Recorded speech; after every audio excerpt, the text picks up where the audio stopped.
Pues hoy les quiero hablar de este tema que pues digamos que se ha visto que ha tenido gran relevancia y como lo han expuesto mis antecesores, pues digamos que es muy importante empezarlo a abordar. Espero que también sea como algo práctico que puedan utilizar todos ustedes pues en su quehacer. Entonces, pues este va a ser como el índice de lo que vamos a hablar hoy. Voy a hablar sobre la psiconcología porque muchas veces todavía pues hay muchas personas que preguntan qué es eso y no entienden muy bien. Las fases de la enfermedad oncológica con las reacciones emocionales, el concepto de sufrimiento, espiritualidad, las intervenciones que desde psicología podemos hacer y también desde cada uno de los roles en el sistema de salud y pues las conclusiones. Entonces, para definir, la psiconcología es un campo interdisciplinar que mezcla, digamos, la psicología con las ciencias biomédicas y se dedica a la prevención, al diagnóstico, a la evaluación, el tratamiento, la rehabilitación y los cuidados paliativos, así como a la etiología del cáncer, y se centra mucho en mejorar las competencias de comunicación y de interacción de los profesionales de la salud para optimizar los recursos y promover servicios oncológicos de calidad. Perdón, que esto me queda un poquito alto. Bueno, y para hablar de las fases de la enfermedad oncológica, pues vemos que, digamos, el acompañamiento de psiconcología lo podemos realizar desde el prediagnóstico, digamos que cuando estamos con ese paciente que está en pruebas, en exámenes y con una posible enfermedad oncológica, hasta cuando tenemos una enfermedad que está en estadio terminal, paliativa y también, digamos, en la intervención de duelo con los familiares. Y estas son las reacciones emocionales que de pronto nosotros más vemos en todas estas fases. Vemos mucha incertidumbre, mucho miedo, mucha ansiedad, mucha depresión, angustia, rechazo, de pronto también miedo a una recaída, miedo también a cómo va a ser mi vida de pronto después del cáncer. Y cuando es una enfermedad terminal y paliativa, pues mucho miedo como al dolor, hay experiencia de duelo anticipado en paciente y en familiar, miedo o digamos dificultad en entender que esto es irreversible y reflexiones sobre qué es una buena muerte. Y pues esto todo genera pues el sufrimiento que como también digamos lo definió la doctora Lorena, pues hay muchas causas, ¿no? Muchos factores que inciden en eso del sufrimiento. Y el sufrimiento, ¿cómo lo podemos definir? Es un estado afectivo y cognitivo que se caracteriza por la sensación de amenaza y el sentimiento de impotencia de nosotros para hacerle frente a esa amenaza, en este caso pues la enfermedad oncológica. Entonces siento que no tengo recursos personales para hacerle frente a esta situación, me agobio y eso pues me genera todas estas reacciones emocionales anteriormente expuestas. El sufrimiento pues digamos que lo podemos de pronto clasificar en dos tipos, el evitable, que es este sufrimiento que es visto como un problema y que de pronto yo puedo hacer algo al respecto para ayudar a ese paciente a que de pronto tenga menos dolor, a regular la parte emocional, a de pronto ayudar en ese entorno social a que tenga pues digamos un mayor apoyo y mejor percepción de apoyo social en sus actividades, pero también hay uno y en este es en el que de pronto me voy a enfatizar, que es el inevitable. Y es ese sufrimiento que es visto como una condición existencial. Y esto que muestra que el sufrimiento, digamos que es potencialmente evitable, pero muchas veces en la práctica es inevitable. Y eso lo tenemos que tener claro. Digamos que nosotros en nuestras intervenciones y en los diferentes roles que podemos tener, podemos ayudar a mitigar un poco ese sufrimiento, pero generalmente va a estar y también es importante aceptarlo como profesionales de la salud. Y el sufrimiento como condición existencial que nos muestra que nosotros pues somos frágiles, nos confronta mucho con la muerte y nos hace generar reflexiones y preguntas sobre el sentido de nuestra vida. Y nos recuerda ese sufrimiento que nuestra condición como seres humanos es limitada. Y ahora sí, para hablar un poco de espiritualidad, pues digamos que la espiritualidad se define como la aspiración profunda e íntima del ser humano, el anhelo de una visión de la vida y de la realidad que integre, conecte, trascienda y dé sentido a nuestra existencia. Espiritualidad no solamente es una creencia religiosa, digamos que espiritualidad va más allá, la religión hace parte de nuestra espiritualidad, pero si de pronto nosotros no tenemos una creencia religiosa, eso no quiere decir que no podamos ser espirituales ni que tengamos necesidades, sino todo lo contrario. Y en la enfermedad oncológica, pues digamos que se ha visto que siempre, digamos, la espiritualidad siempre va a estar presente en el ser humano, que nos ayuda y determina también de pronto la actitud y puesta en marcha de nuestros recursos para hacerle frente a esa amenaza, que en la enfermedad oncológica se ve muchísimo porque la enfermedad desestructura a la persona, altera la jerarquía de sus necesidades y también desafía las creencias de cómo funciona nuestro mundo. Y se exacerba mucho porque no solamente es una enfermedad que altera diversas áreas, sino que también no se relaciona mucho con la muerte. Generalmente cuando los pacientes son diagnosticados con cáncer y uno les pregunta cómo se sintieron al momento de esa noticia, lo primero que dicen es: yo lo único que pensé fue me voy a morir. Se utiliza como un recurso de afrontamiento de la espiritualidad y es muy relevante, digamos que vamos a ver que a lo largo de toda la enfermedad oncológica, pero sobre todo cuando estamos ante una enfermedad terminal o estamos en una fase de fin de vida. Las necesidades, digamos, que podemos identificar se pueden resumir en estas 10. Digamos que la principal es ser reconocido como persona. La enfermedad también genera muchas veces como esa pérdida de intimidad, pérdida de funcionalidad, de independencia, donde de pronto ya ni siquiera yo, cuando me veo al espejo, me identifico conmigo mismo o siento que de pronto las personas que están a mi alrededor me relegan un poquito.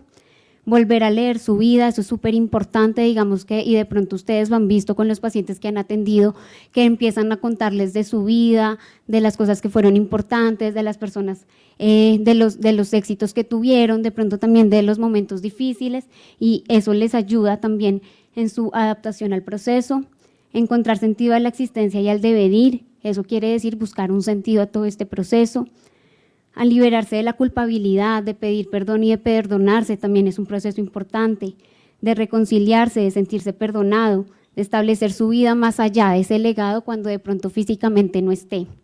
de una continuidad más allá, de una auténtica esperanza, como lo decían en la primera charla, no de ilusiones falsas, de expresar sentimientos y vivencias también religiosas y de ser amado y de amar. Y estas, digamos que se pueden clasificar en estos 3 tipos de necesidades espirituales. Las intrapersonales, que están, digamos, asociadas con un sentimiento de integridad, de coherencia y de armonía, de encontrar sentido a nuestra existencia. Las interpersonales, de ser reconocidos como personas, de tener respeto a nuestra dignidad humana, a sentirnos amados y amar también, y a sentir esa conexión con las demás personas. Y tener armonía también en las relaciones, digamos, sociales que tengo con las personas que están a mi alrededor. Y la transpersonal, de tener confianza, de tener esperanza y también de una trascendencia y de un legado. Y dentro de esas competencias, pues a veces uno cuando escucha todo esto dice, ¿y cómo, digamos, o qué necesito yo para hacer ese acompañamiento espiritual? Y realmente estas son las 3 competencias esenciales que creo que todos nosotros podemos desarrollar y son la compasión, la presencia y la acogida. La compasión definida como entender que hay una persona que está al frente mío, que está sufriendo, que la está pasando mal y que yo tengo todo el interés en ayudarlo a sentirse mejor o prevenir un poco ese sufrimiento. A la presencia, a estar siempre, cuando estoy con esa persona al frente, a ponerle atención, a mirarlo a los ojos, a escucharlo atentamente, a ver de pronto, cogerle la mano, a hacerlo sentir que estoy presente en su vida y que me importa esa historia que él me está contando, y a la acogida, a sentirse cercano con todos nosotros. Y esto se relaciona mucho con el modelo de sanador herido, que no sé si de pronto lo han escuchado. Y el modelo de sanador herido me parece muy bonito porque es ver, digamos, un poco como la atención centrada en la persona, donde hay una relación, digamos, de simetría y horizontal, en donde yo estoy, digamos, al frente de una persona que tiene una herida sana y una parte sana y una parte herida, y yo como profesional también la voy a tener, y mi visión sana va a ayudar a curar esa herida de esa persona que tengo al frente, pero también ese paciente me va a aportar a mí a sanar mi propia herida. Y el profesional, digamos, ahí comparte su propia vulnerabilidad, su propia experiencia de trascendencia y aporta su presencia como sanador herido. Y aquí de pronto va un poquito la parte más práctica de cómo podemos hacer eso.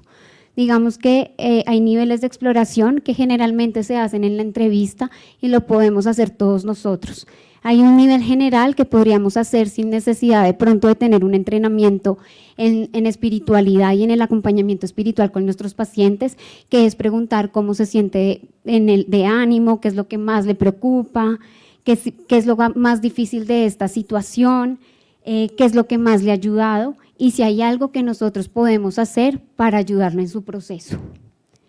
Viene el nivel intermedio, que pues digamos ahí de pronto uno genera preguntas que llevan un poquito más de reflexión, como por ejemplo, hay pacientes que de pronto les gustaría o les sirve para encontrarle sentido a este proceso, entender la enfermedad como una manera de mejorar relaciones, como una manera de cambiar de pronto perspectivas, siente que a usted le pasa algo parecido y eso nos ayuda a que el paciente también se vaya abriendo en ese discurso y nosotros podamos ver, a este paciente le parece importante esto, hay necesidad de esto para interconsultar pues al resto del equipo.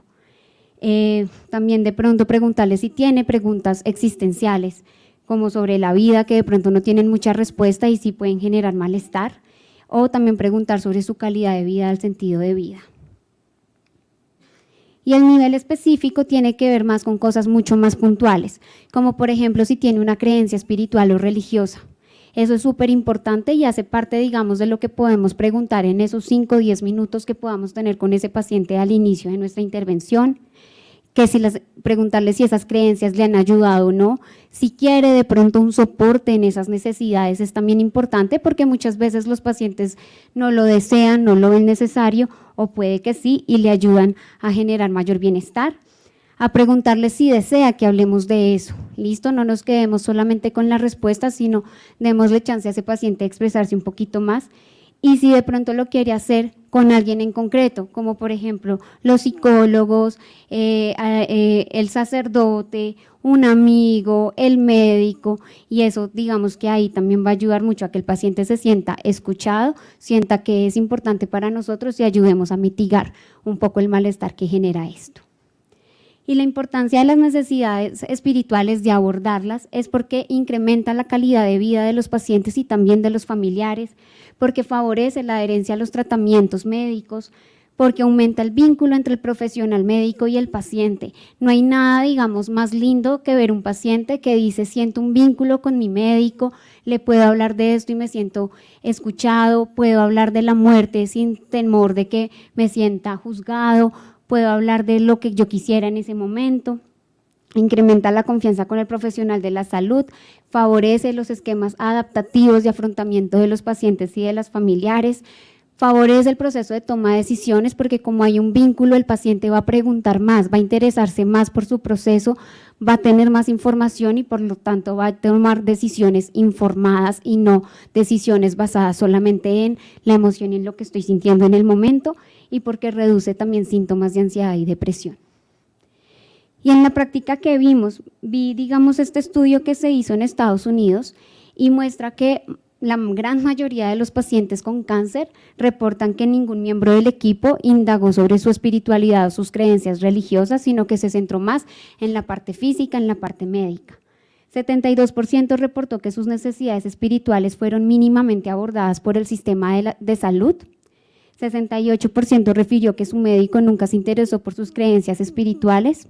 Menos del 10% de los pacientes con niveles significativos de distrés espiritual tuvo una intervención o por lo menos fueron remitidos a un servicio de psicología.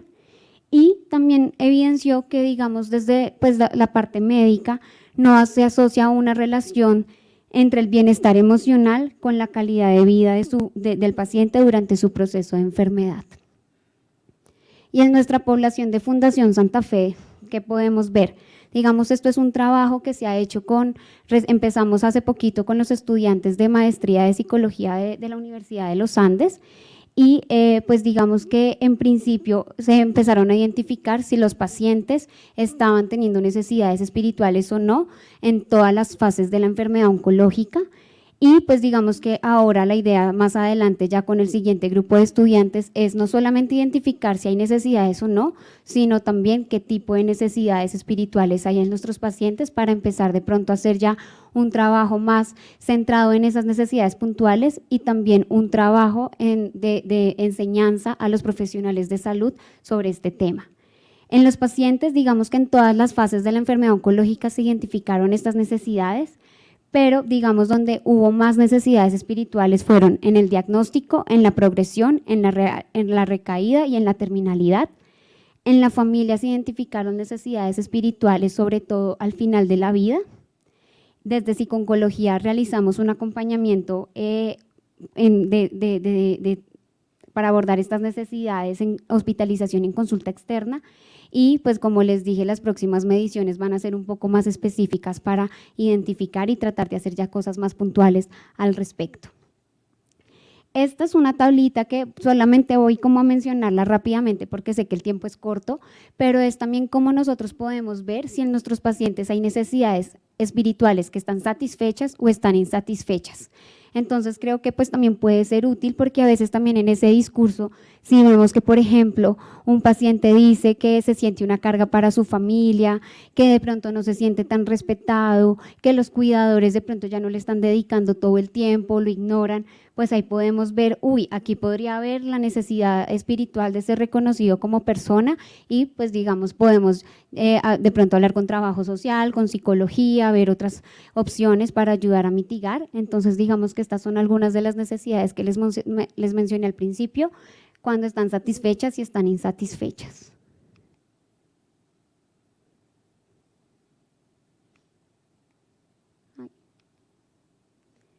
Y pues ahora les voy a comentar como algunos instrumentos de evaluación. Digamos que la entrevista yo creo que es el instrumento fundamental que tenemos todos a la mano y que yo creo que es el más fácil. De pronto estas pruebas pues uno las puede hacer y pueden ser una guía, pero lo que más enriquece la identificación de estas necesidades y el abordaje es esa relación que yo tengo con esa persona que tengo al frente y su familia. Pero está en el FICA, digamos que evalúa la fe, la importancia, digamos, de esa creencia religiosa o espiritual, digamos, aborda también cómo quisiera que se intervenga esa necesidad y el apoyo también de la comunidad. Está el GES, que a mí me parece súper bonito porque también es por medio de unas preguntas abiertas que se hace como la identificación de las necesidades y las clasifican intra, inter y transpersonales. Este es de la Sociedad Española de Cuidado Paliativo, y está el FACIT-SP, que hace parte, digamos, de un instrumento mucho más largo, pero que al final aborda todas estas necesidades espirituales. Y pues las intervenciones que podemos hacer, pues hay muchísimas, pero quise traer estas que de pronto tienen un poco más de evidencia y son las que de pronto nosotros en nuestro quehacer con nuestros pacientes lo hemos llevado más a cabo. Bueno, primero esta la quería poner porque creo que todos lo hacemos y es escuchar, acompañar, sostener, respetar, proponer y validar las cuestiones importantes del paciente. Y tenemos desde psicología la psicoterapia centrada en el sentido, que sea, pues digamos que favorece que los pacientes con cáncer busquen un sentido a su vida a pesar de las incertidumbres y las limitaciones de la enfermedad. Ayuda a que vuelva a tener como un reenganche a su vida, ¿sí? Y a trascender, a distinguir las limitaciones que podemos cambiar, superar y también a aceptar aquellas que no podemos cambiar, ese sufrimiento inevitable, a integrar el diagnóstico de cáncer en la historia de su vida, a expresar sentimientos y emociones y a mejorar la adaptación psicológica a través de, pues digamos, el dar sentido a la vida. La evidencia, digamos, de este tipo de terapias es que sí se ha identificado que disminuye la sintomatología ansiosa y depresiva y de desesperanza de los pacientes que han tenido deseos de adelantar la muerte. Hay un aumento de bienestar espiritual, sensación de paz y esperanza y un aumento en el sentido de la vida. La otra es la terapia cognitiva centrada en mindfulness, que ahorita pues el doctor Ariel Alarcón hará como énfasis en este tipo de estrategia. Es un enfoque terapéutico que integra la meditación con los elementos centrales de los métodos cognitivos y conductuales que buscan enseñarle a la persona a interiorizar la atención y regular las emociones y promueve una forma de estar con el dolor, sufrimiento y las circunstancias difíciles. Este tipo de terapias, digamos que ha mostrado también evidencia en disminución de ansiedad y depresión, tiene efectos sólidos para el manejo de distrés, de la ansiedad, de la depresión y miedo de la recaída en pacientes con cáncer o que son sobrevivientes de la enfermedad. Se evidencia también que este tipo de terapias y sobre todo de pronto el mindfulness centrado en el arte tiene más eficacia que la centrada en la reducción del estrés, en la disminución de la ansiedad y la depresión. Y pues digamos que el efecto de este tipo de terapia fue significativo 12 semanas posteriores al iniciar la intervención. Y por último, pues digamos que esta tal vez es la que más trabajamos en cuidado paliativo, es la terapia de la dignidad. Este tipo de terapia es una intervención breve e individualizada que ayuda a facilitar la expresión de pensamientos, sentimientos y recuerdos que se recopilan en un documento narrativo para impulsar la dignidad y abordar el malestar psicológico en los pacientes con una enfermedad terminal. La evidencia es que pues, aumenta el bienestar emocional, aumenta también el bienestar espiritual, promueve el sentido de vida propio y familiar y genera una mejoría significativa en el cambio de imagen, en el soporte social de amigos y familia de los pacientes.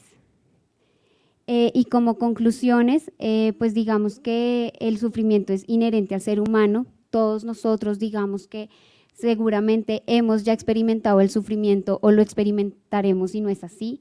que acompañar el sufrimiento y realizar intervenciones enfocadas en la espiritualidad aumenta el bienestar físico y emocional de nuestros pacientes y aumenta también su capacidad de darle sentido a su vida y a su proceso de enfermedad, que todos los profesionales de la salud lo podemos indagar y acompañar, ¿sí? Y que de pronto cuando ya veamos que necesitamos algo más especializado podemos remitir con las otras especialidades, que existen diferentes intervenciones que facilitan la identificación de estas necesidades y del acompañamiento. Y yo creo que lo más importante es que la escucha atenta, la presencia, la acogida y la compasión son herramientas importantísimas en el abordaje del sufrimiento y las necesidades espirituales. Muchas gracias.